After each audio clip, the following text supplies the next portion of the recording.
到世界地业博览会，明仔载伫个中兴新村要热烈来展开，其中上个受到欢迎的青人茶会，赶伫个开幕进前，邀集会员提早来做茶室的训练，有真侪小小的茶艺师，这个泡茶功夫，互人真学乐。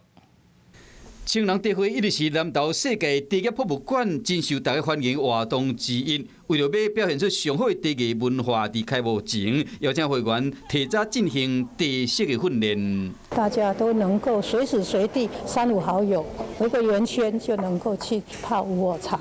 包括茶艺师傅一日涂骹，表现出优美的茶艺文化，嘛会使看到有真侪小小的茶艺师傅因泡茶功夫，互人学乐。因为我喜欢学习，定期的就会跟妈妈来泡茶。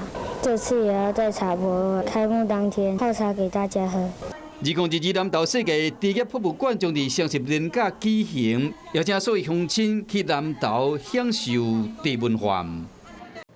我是吴依璇，想要跟我一起看新闻吗？现在就打开华视的 YouTube 频道，按下订阅，还要开启小铃铛哦。